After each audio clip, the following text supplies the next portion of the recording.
Sa isang mataong bayan ay may isang binatang nagngangalang Andres. 25 gulang pa lamang siya, ngunit tila napakarami na niyang pinagdaanan sa buhay. Araw-araw ay makikita siyang nakaupo sa gilid ng simbahan, may hawak na lumang lata na nagsisilbing lagayan ng limos. Hindi naman ipinanganak na pulubi si Andres. Noong bata pa siya ay may maliit silang tahanan sa isang liblib na baryo. Masipag ang kanyang ama na isang magsasaka at mapagmahal naman ang kanyang ina na nag-aalaga sa kanilang munting pamilya. Masaya ang kanilang buhay kahit hindi mayaman. Ngunit isang matinding bagyo ang sumira sa lahat. Nawasak ang kanilang bahay, nalunod ang kanilang mga tanim, at nabaon sila sa utang. Hindi nagtagal ay nagkasakit ang kanyang ama dahil sa sobrang pagod at hirap. Ilang buwan lamang ang lumipas ay tuluyan itong pumanaw. Lalong bumigat ang pasanin ng kanyang ina. Pilitan silang lumipat sa bayan upang maghanap ng kabuhayan. Ngunit hindi naging madali ang lahat. Halos walang gustong tumanggap sa kanyang ina bilang katulong dahil mahina na ito at sakitin. Dahil sa kakulangan ng pagkain, madalas silang magutom. Isang gabi ay hindi na nagising ang kanyang ina. Sa murang edad ay naiwan si Andres na mag-isa sa mundo. Wala siyang kamag-anak na handang tumulong. Unti-unti siyang napadpad sa lansangan at natutong mamalimos upang mabuhay. Lumipas ang maraming taon. Nasanay na lamang si Andres sa tingin ng mga tao. May mga mababait na nagbibigay ng pagkain, ngunit marami rin ang humuhusga at umiiwas sa kanya. Tamad kasi kaya pulubi. Siguro may bisyo. Wala nang pag-asa ang taong iyan. Madalas niyang marinig ang mga salitang iyon, ngunit pinipili niyang manahimik. Sa kaibuturan ng kanyang puso ay naniniwala siyang may dahilan kung bakit siya nabubuhay pa. Isang umaga, habang nakaupo siya sa harap ng simbahan, may matandang babae na dahan-dahang lumapit sa kanya. Punit-punit ang suot nito at tila mas mahirap pa kaysa sa kanya. Ngumiti ang matanda. "Anak, maaari ba akong makahingi ng kaunting pagkain?" Napatingin si Andres sa hawak niyang tinapay. Iyon na lamang ang natitira niyang pagkain para sa buong araw. Naramdaman niya ang matinding gutom, ngunit nakita rin niya ang panghihina ng matanda. Hindi siya nagdalawang isip. Hinati niya ang tinapay at ibinigay ang mas malaking bahagi rito. "Kain po kayo, Lola." Naluha ang matanda. "Ikaw na nga ang nangangailangan, ikaw pa ang nagbibigay." Ngumiti lamang si Andres. May paraan po ang Diyos. Matagal siyang tinitigan ng matanda bago ito nagsalita. "Napakabuti ng puso mo, anak."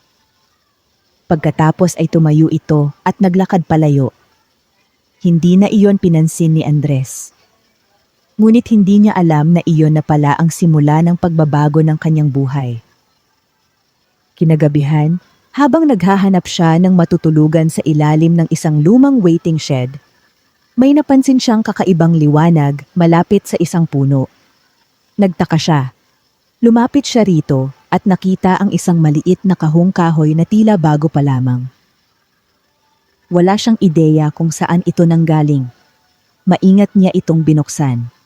Sa loob ay may isang lumang sobre. Kinuha niya ito at binasa. Naway mapunta ito sa taong may mabuting puso. Napakunot ang kanyang noo. May isa pang papel sa loob. Nakasulat doon ang isang address sa kabilang bayan at isang pangalan.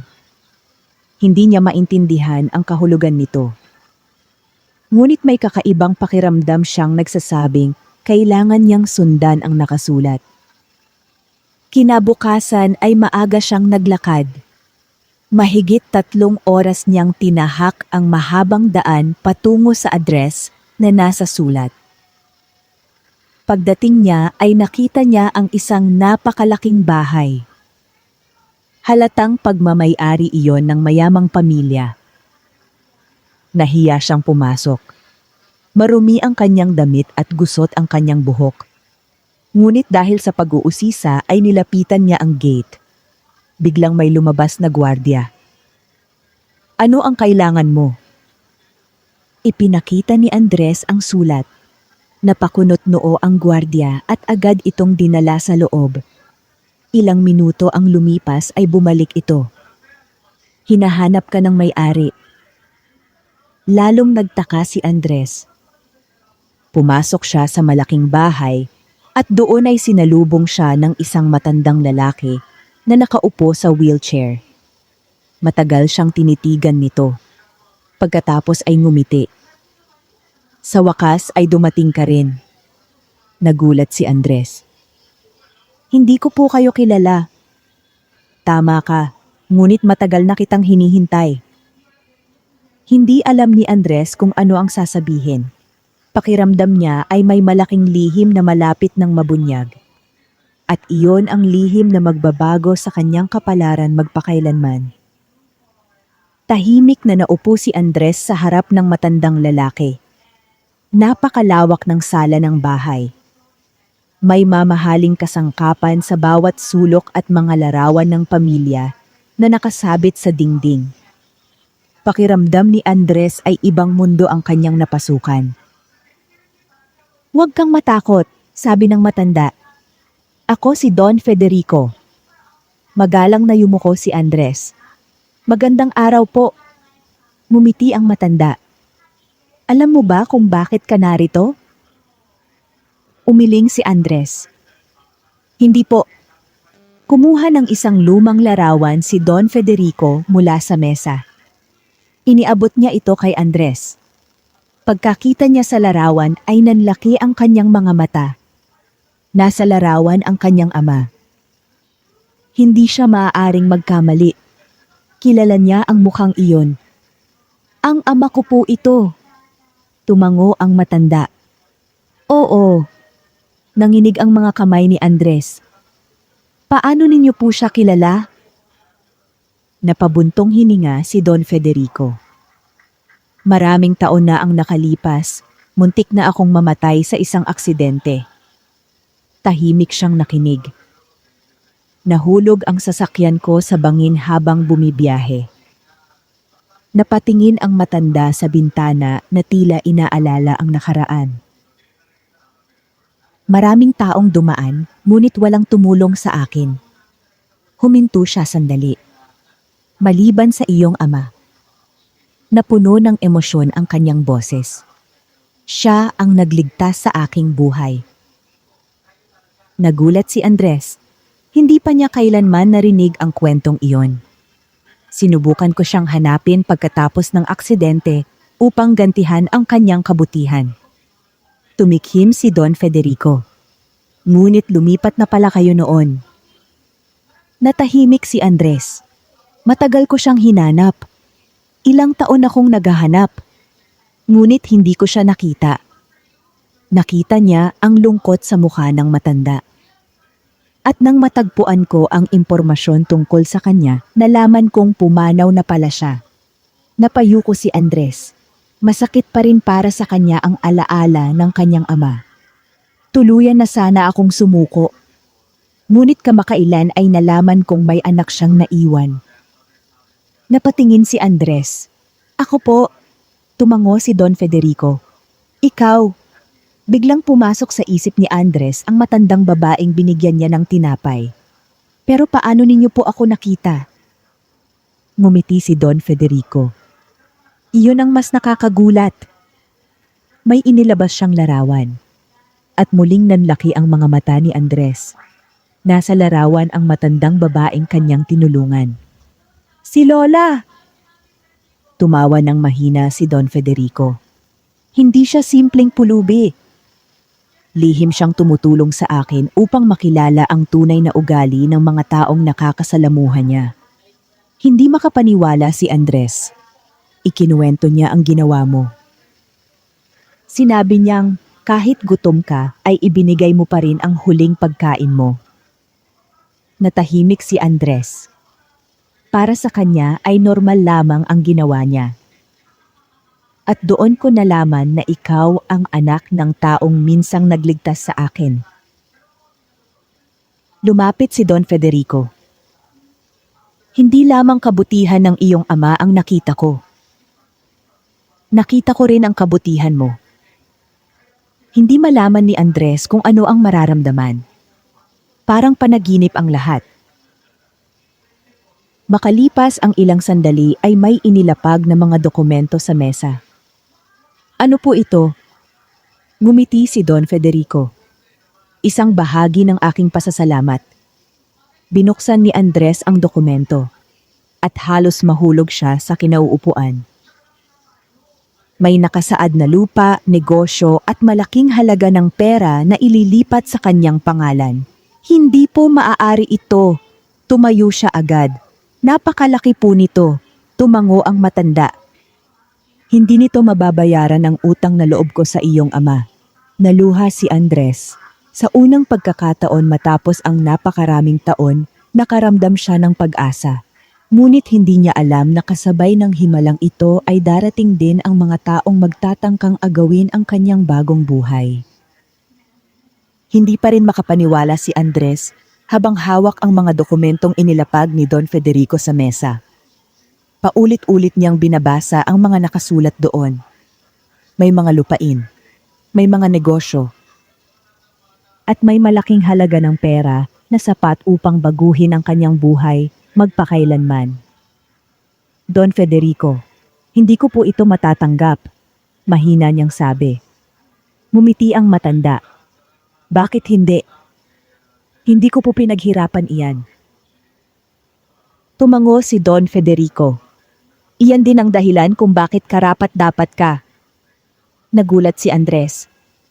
Maraming tao ang agad sasakmal sa pagkakataong ito. Ngunit ikaw, iniisip mo muna kung tama bang tanggapin. Napayuko si Andres. Lumaki siyang mahirap ngunit itinuro sa kanya ng kanyang mga magulang na huwag maging sakim.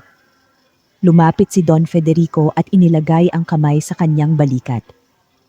Anak, ang kabutihan ng iyong ama ay nagligtas ng buhay.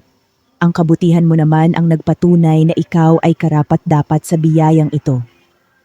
Naluha si Andres. Sa unang pagkakataon matapos ang maraming taon, pakiramdam niya ay hindi siya nag-iisa. Makalipas ang ilang araw ay inayos ang lahat ng legal na dokumento. Binigyan siya ng malinis na tirahan, mga bagong damit, at pagkakataong magsimula muli. Maraming empleyado ang nagtaka nang ipakilala siya ni Don Federico bilang taong pagkakatiwalaan niya. May ilan na natuwa. Ngunit mayroon ding hindi. Isa sa kanila ay si Marco, ang pamangkin ni Don Federico. Matagal na nitong inaasahan na siya ang magmamana ng malaking bahagi ng kayamanan ng matanda. Nang makita niya si Andres ay agad siyang nainis. Isang pulubi? Bulong niya sa sarili. Hindi niya matanggap na may isang estrangherong biglang dumating at nabigyan ng malaking pagkakataon. Mula noon ay lihim niya itong binantayan. Samantala, nagsimula namang matuto si Andres tungkol sa mga negosyo ni Don Federico. Hindi naging madali ang lahat. Maraming terminong hindi niya naiintindihan. Maraming dokumentong kailangan niyang pag-aralan. Ngunit hindi siya sumuko. Araw-araw siyang nagbabasa. Nakikinig at nagtatanong. Napansin iyon ng mga empleyado. Unti-unti ay nakuha niya ang kanilang respeto. Hindi dahil sa pera, kundi dahil sa kanyang kababaang loob. Isang araw ay bumisita siya sa dati niyang pinupwestuhan sa harap ng simbahan. Suot niya ang simpleng polo at pantalon. Hindi siya nakilala ng karamihan. Ngunit nang makita niya ang ilang matatandang pulubi na dati niyang kasabay, agad siyang lumapit. Binilhan niya sila ng pagkain, nagbigay ng mga damit, at tinulungan silang makahanap ng pansamantalang matutuluyan. Napansin iyon ng kuraparoko. Anak, bihira ang taong hindi nakakalimot sa kanyang pinanggalingan. Ngumiti lamang si Andres. Hindi ko po makakalimutan kung saan ako nanggaling. Habang pauwi siya ng araw na iyon, ay hindi niya napansin ang isang sasakyang sumusunod sa kanya. Sa loob nito ay si Marco. Galit na galit ito. Kapag nagtagal pa ang taong iyan, mawawala sa akin ang lahat. At doon nagsimulang mabuo ang isang mapanganib na plano. Lumipas ang ilang linggo. Mas lalong lumago ang tiwala ni Don Federico kay Andres. Madalas niya itong isama sa mga pagpupulong at mahahalagang usapan tungkol sa negosyo. Ngunit habang tumataas ang kanyang katayuan, mas dumarami rin ang naiinggit sa kanya. Isang umaga ay nagkaroon ng malaking kaguluhan sa opisina. May nawawalang malaking halaga ng pera mula sa isa sa mga account ng kumpanya. Nagulat ang lahat. Agad nagsagawa ng investigasyon. At lalo pang nagulat si Andres nang marinig ang balita. May mga dokumentong nagsasabing siya raw ang may kinalaman sa pagkawala ng pera. Nanlamig ang kanyang buong katawan. Hindi totoo iyan, sabi niya. Ngunit marami ang nagsimulang magduda. May mga peking pirma, may mga peking papeles, at lahat ng ebidensya ay tila nakaturo sa kanya. Nakarating ang balita kay Don Federico. Agad nitong ipinatawag si Andres. Pagpasok niya sa opisina ay mabigat ang kanyang pakiramdam. Anak, sabi ng matanda, sabihin mo sa akin ang totoo. Diretso siyang tumingin sa mga mata nito.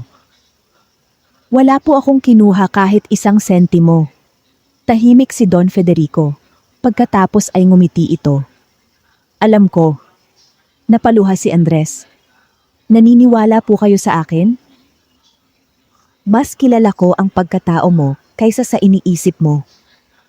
Nakahinga siya ng maluwag. Ngunit hindi pa tapos ang problema. Nagpatuloy ang investigasyon. Ilang araw ang lumipas bago natuklasan ng mga eksperto na peke ang mga dokumento. May isang taong sadyang gumawa ng lahat upang idiin si Andres. Unti-unting lumabas ang katotohanan. At ang lahat ng ebidensya ay tumuturo kay Marco. Nang malaman ni Don Federico ang ginawa ng kanyang pamangkin, ay labis siyang nasaktan. Ipinatawag niya ito. Bakit mo ginawa ito? Hindi agad nakasagot si Marco. Sa huli ay sumigaw ito. Dahil siya ang dahilan kung bakit nawawala ang dapat ay para sa akin. Tumahimik ang buong silid. Napailing si Don Federico. Hindi kayamanan ang problema mo, kundi ang inggit sa puso mo. Hindi na nakapagsalita si Marco. Dahil sa kanyang ginawa ay tinanggal siya sa pamamahala ng negosyo. Galit na galit siyang umalis.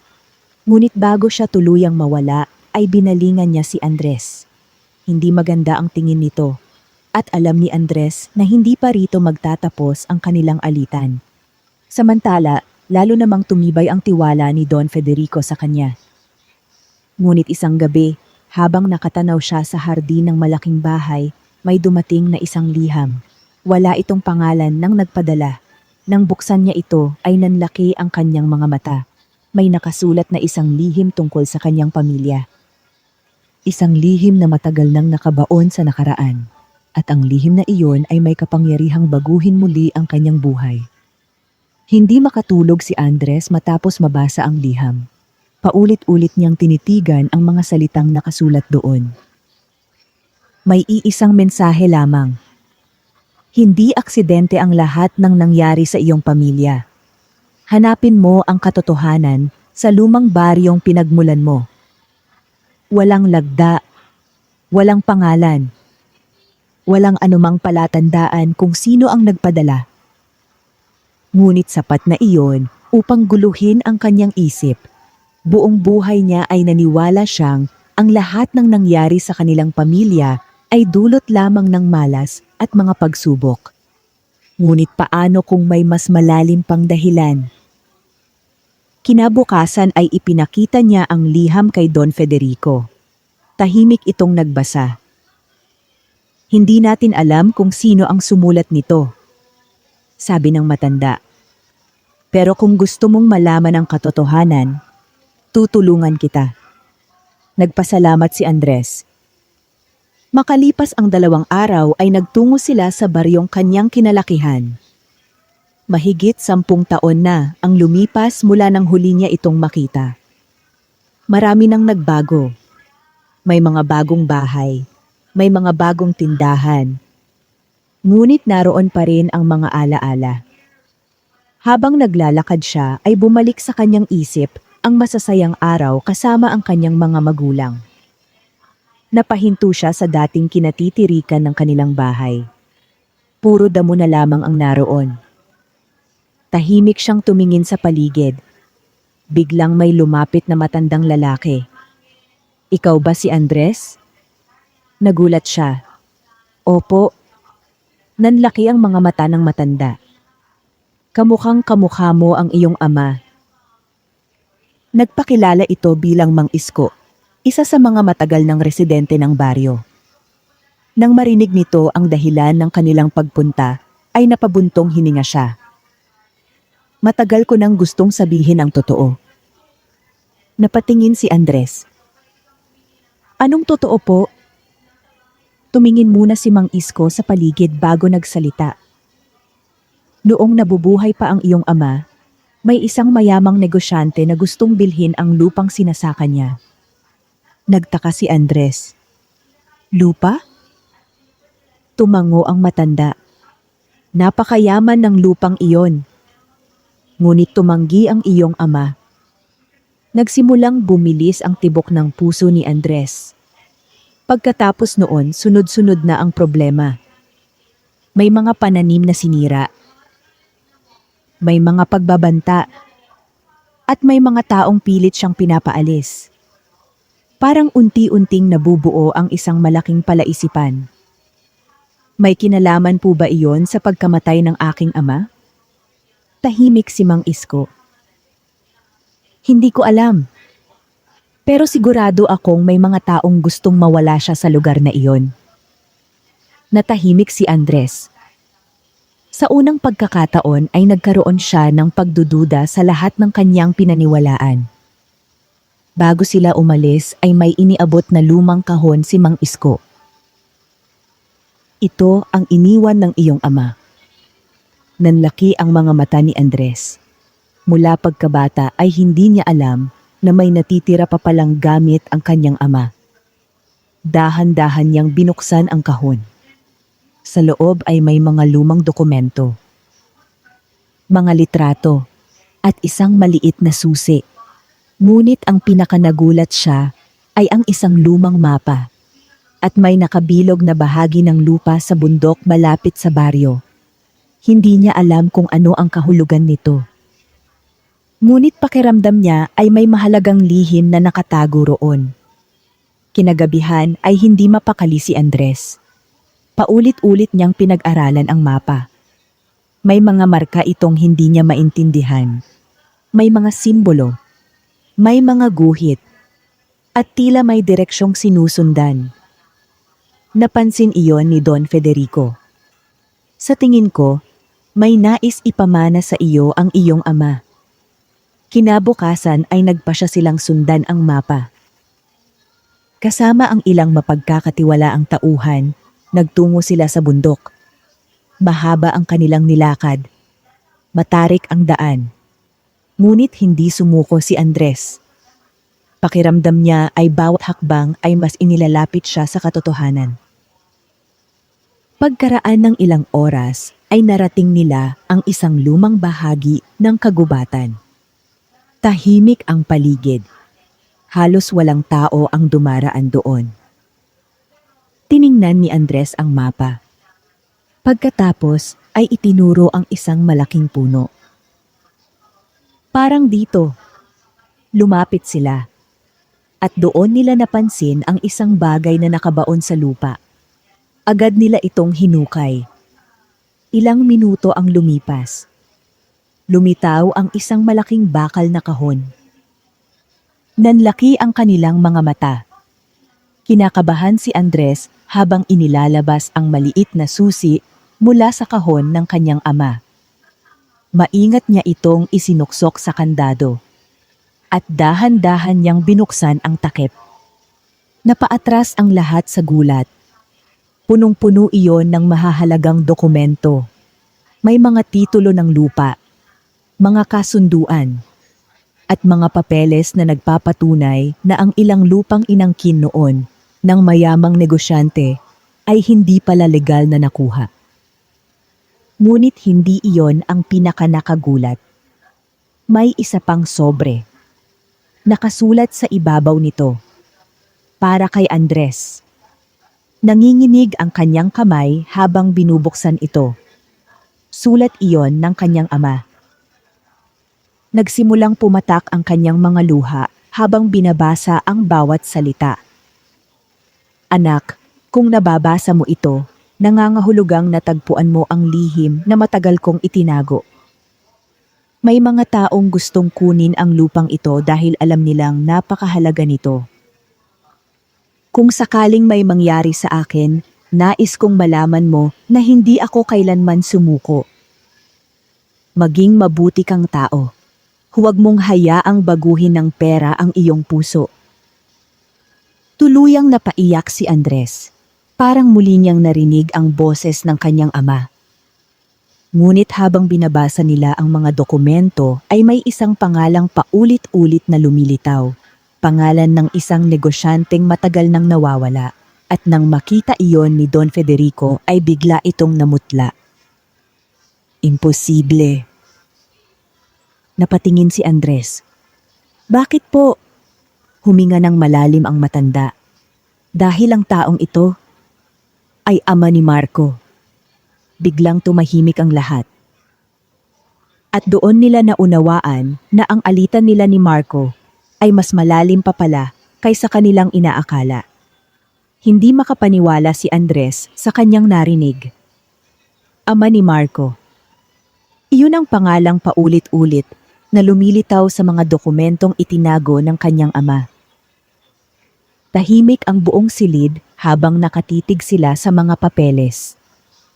Si Don Federico ang unang nagsalita. Ngayon ko lamang nakita muli ang mga dokumentong ito.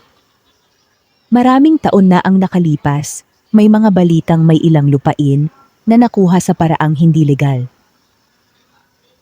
Napatingin si Andres.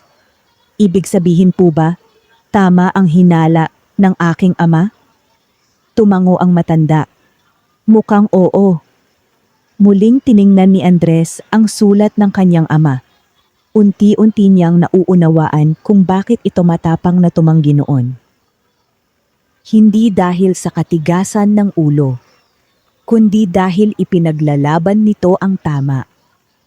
Ngunit habang pinag-uusapan nila ang mga dokumento, ay hindi nila alam na may isang taong nagmamasid sa kanila mula sa malayo. Si Marco. Nalaman nito ang tungkol sa pagpunta nila sa lumang baryo. At nang marinig niyang may mga dokumentong natagpuan, agad siyang nabahala. Kinagabihan ay lihim siyang nakipagkita sa isang matandang abogado. Sigurado ka bang natagpuan nila ang kahon? Tanong ng abogado. Tumango si Marco. Napahawak sa ulo ang abogado. Kapag lumabas ang lahat ng iyan, masisira ang pangalan ng iyong pamilya. Lalong nagdilim ang mukha ni Marco. Buong buhay niya ay ipinagmamalaki niya ang kanilang kayamanan. Hindi niya kayang tanggapin na maaaring nakabatay pala iyon sa maling paraan. Ngunit higit sa lahat, ayaw niyang mapunta kay Andres ang anumang karapatan sa mga lupang iyon. Samantala, bumalik sina Andres at Don Federico sa bayan dala ang mga dokumento. Agad silang kumonsulta sa mga eksperto. Isa-isang sinuri ang bawat papel. Lumipas ang ilang araw at lumabas ang resulta. Totoo ang lahat. Legal na pag-aari noon ng pamilya ni Andres ang malaking bahagi ng lupaing matagal nang pinagtatalunan. Dahil sa mga dokumentong naiwan ng kanyang ama, napatunayan ang katotohanan. Nang marinig ni Andres ang balitang iyon ay napaupo siya. Hindi siya nagsaya dahil sa posibleng dagdag na kayamanan. Mas mahalaga para sa kanya ang isang bagay. Nalinis ang pangalan ng kanyang ama.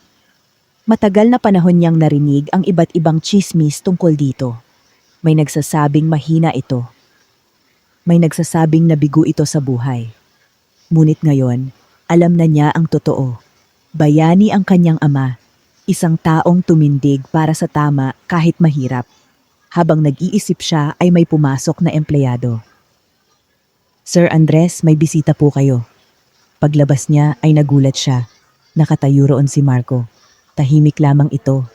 Wala ang dati nitong yabang. Wala ang dati nitong galit. Matagal silang nagkatitigan. Sa wakas ay nagsalita si Marco. Pwede ba tayong mag-usap? Sa isang tahimik na bahagi ng hardin nag-usap sina Andres at Marco. Mabigat ang hangin sa pagitan nila. Maraming nangyari. Maraming nasaktan at maraming lihim ang nabunyag. Si Marco ang unang nagsalita. Noong bata pa ako, lagi kong naririnig sa ama ko na may taong sumira sa kanyang mga pangarap. Napatingin siya kay Andres. Ngayon ko lang nalaman na iba pala ang katotohanan. Tahimik na nakinig si Andres. Hindi niya alam kung ano ang sasabihin. Muling nagsalita si Marco. Hindi ko kayang baguhin ang nakaraan. Pero humihingi ako ng tawad sa lahat ng ginawa ko. Mahaba ang katahimikan. Naalala ni Andres ang mga panahong muntik siyang mawalan ng lahat dahil sa mga plano ni Marco. Naalala niya ang mga kasinungalingan, ang pagtataksil, at ang galit. Madali sana para sa kanya na gumanti. Madali sana para sa kanya na iparanas kay Marco ang lahat ng sakit na kanyang naranasan. Ngunit may naalala siya, ang mga salita ng kanyang ama sa liham.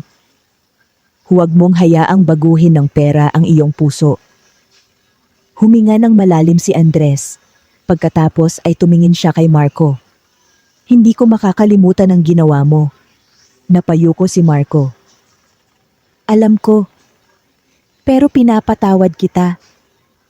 Biglang napatingin si Marco. Nanlaki ang mga mata nito. Hindi nito inaasahan ang sagot. Bakit? Ngumiti ng bahagya si Andres. Dahil ayokong mabuhay na may galit sa puso. Natahimik si Marco. Unti-unting tumulo ang luha nito. Sa unang pagkakataon ay nakita ni Andres ang isang taong hindi mayabang, kundi isang taong nagsisisi. Lumipas ang mga buwan. Mas lalo pang umunlad ang mga negosyong pinamamahalaan ni Andres. Ngunit hindi niya kinalimutan ang kanyang pinanggalingan. Nagpatayo siya ng mga bahay para sa mga mahihirap. Nagbigay ng scholarship sa mga estudyanteng walang kakayahang mag-aral. At tumulong sa mga magsasakang tulad ng kanyang ama noon. Isang araw ay muli siyang bumalik sa harap ng simbahan kung saan siya dating namamalimos. Tahimik siyang naupo sa parehong lugar. Ngumiti siya habang pinagmamasdan ang mga taong dumaraan. Naalala niya ang gutom, ang pagdurusa, at ang mga gabing wala siyang masilungan. Ngunit naalala rin niya ang himalang nagpabago ng kanyang buhay. Hindi lamang pera ang biyayang natanggap niya, kundi mga taong naniwala sa kanya, mga pagkakataong nagbigay ng pag-asa, at mga aral na hindi mabibili ng anumang kayamanan. Habang nakatingin siya sa langit ay tila naramdaman niya ang presensya ng kanyang mga magulang, at sa kanyang puso, alam niyang ipinagmamalaki nila siya. Ngunit hindi pa rito nagtatapos ang kanyang paglalakbay. Sapagkat may isang malaking desisyon na magbabago hindi lamang sa kanyang buhay, kundi sa buhay ng buong bayan. Lumipas ang 1 taon. Ang dating pulubing si Andres ay isa na ngayon sa mga pinakaginagalang na tao sa kanilang lugar. Ngunit sa kabila ng kanyang tagumpay, hindi siya naging mayabang. Nanatili siyang mapagkumbaba at mabait sa lahat. Isang umaga ay ipinatawag siya ni Don Federico. Nang dumating siya sa mansyon ay napansin niyang tila mahina na ang matanda. Malaki na rin ang itinanda nito. Ngunit naroon pa rin ang kabaitan sa mga mata nito. Umupo ka, anak, sabi ni Don Federico. Agad namang sumunod si Andres, may inilabas na folder ang matanda. Ano po ito? Ngumiti si Don Federico. Panahon na para tuparin mo ang mas malaking layunin mo. Binuksan ni Andres ang folder. Sa loob ay mga plano para sa pagpapaunlad ng kanilang bayan. May mga proyekto para sa paaralan, ospital, mga pabahay, at mga programang pangkabuhayan para sa mahihirap. Napatitig si Andres sa mga papel. Noon pa man ay pangarap na niyang makatulong sa mas maraming tao. Naalala niya ang mga gabing natutulog siyang gutom. Naalala niya ang mga batang nakakasama niya noon sa lansangan. Marami sa kanila ang hindi nabigyan ng pagkakataon sa buhay. At ngayon, mayroon siyang kakayahang baguhin iyon. Makalipas ang ilang linggo ay nagsimula ang mga proyekto. Nagpatayo siya ng libreng paaralan para sa mga batang mahihirap. Nagkaroon ng scholarship program. Nagkaroon ng livelihood training para sa mga magulang. Nagpatayo rin siya ng maliit na ospital upang matulungan ang mga walang pambayad sa pagpapagamot. Unti-unting nagbago ang buhay ng maraming tao. Mas dumami ang nagkaroon ng trabaho. Mas maraming bata ang nakapag-aral. At mas marami ang nagkaroon ng pag-asa. Isang araw ay may batang lalaki na lumapit kay Andres habang nag-iikot siya sa bagong paaralan. Payat ito at nakasuot ng lumang damit. Parang nakita niya ang sarili niya rito noong bata pa siya. Sir Andres, mahiyang sabi ng bata. Oh, salamat po. Ngumiti siya. Bakit? Dahil kung wala po kayo, hindi ako makakapag-aral. Napayuko si Andres. Biglang bumalik sa isip niya ang lahat ng kanyang pinagdaanan. Kung hindi dahil sa himalang dumating sa kanyang buhay, baka nasa kalsada pa rin siya. Ngunit ngayon, may pagkakataon siyang maging himala para sa iba. At iyon ang pinakamalaking kayamanang natanggap niya. Pag-uwi niya ng araw na iyon, ay nakatanggap siya ng balitang hindi niya inaasahan. Malubha na ang kalagayan ni Don Federico. Agad siyang nagtungo sa mansyon. At alam niyang darating na ang oras ng kanilang huling pag-uusap. Tahimik ang buong mansyon nang dumating si Andres. Mabagal siyang naglakad patungo sa silid ni Don Federico. Pagbukas niya ng pinto ay nakita niya ang matanda na nakahiga sa kama. Mahina na ito. Ngunit nang makita siya ay ngumiti pa rin. Alam kong darating ka. Lumapit si Andres at hinawakan ang kamay nito. Maraming salamat po sa lahat. Umiling si Don Federico. Hindi mo kailangang magpasalamat. Ikaw ang pumili ng tamang landas. Naluha si Andres. Kung hindi dahil sa matandang ito, maaaring hindi nagbago ang kanyang buhay. Muling nagsalita si Don Federico. Naalala mo ba noong una kitang nakita? Opo. Isa kang pulubi noon. Ngumiti si Andres. Opo. Tingnan mo ang sarili mo ngayon. Napatingin siya sa matanda. Ngunit alam mo ba kung bakit ka naging matagumpay? Tahimik siyang nakinig. Hindi dahil sa perang ibinigay ko. Hindi dahil sa mga negosyo. Hindi dahil sa mga lupain. Huminto sandali si Don Federico. Naging matagumpay ka dahil nanatili kang mabuting tao. Unti-unting pumatak ang mga luha ni Andres. Iyon din ang aral na itinuro sa kanya ng kanyang mga magulang. At iyon din ang aral na gumabay sa kanya sa bawat hakbang ng kanyang buhay. Ilang oras pa silang nag-usap. Nagbalik tanaw sila sa lahat ng nangyari, sa mga pagsubok, sa mga tagumpay at sa mga himalang dumating sa kanilang buhay. Nang sumikat ang araw kinabukasan, mapayapang pumanaw si Don Federico. Buong bayan ang nagluksa. Maraming taong tinulungan nito. Maraming buhay ang nabago dahil sa kanyang kabutihan. At kabilang doon si Andres. Lumipas ang mga taon. Patuloy na lumago ang mga programang sinimulan ni Andres. Libo-libong tao ang natulungan. Maraming kabataan ang nakapagtapos ng pag-aaral. Maraming pamilya ang nakaahon sa kahirapan. At sa gitna ng lahat ng kanyang tagumpay, hindi niya kinalimutan ang isang bagay. Ang dating lata na ginagamit niya noong namamalimos pa siya. Iniingatan niya iyon sa kanyang opisina. Hindi bilang paalala ng kahirapan, kundi bilang paalala kung gaano kalayo na ang kanyang narating. Isang gabi ay nakatayo siya sa balkonahe ng kanyang bahay habang pinagmamasdan ang ilaw ng bayan. Tahimik siyang ngumiti. Hindi niya sukat akalain noon na ang isang simpleng kabutihan, ang paghahati ng kanyang huling tinapay sa isang matandang babae, ang magiging simula ng lahat. Doon niya tunay na naunawaan ang pinakamahalagang aral sa kanyang buhay. Ang tunay na himala ay hindi ang pagyaman. Hindi ang pagkakaroon ng malaking bahay, hindi ang dami ng pera, kundi ang pagkakaroon ng pusong marunong magmahal, tumulong, at magpatawad. Sapagkat ang taong may mabuting puso ay may kayamanang hindi kailanman mananakaw ng sinuman. Wakas.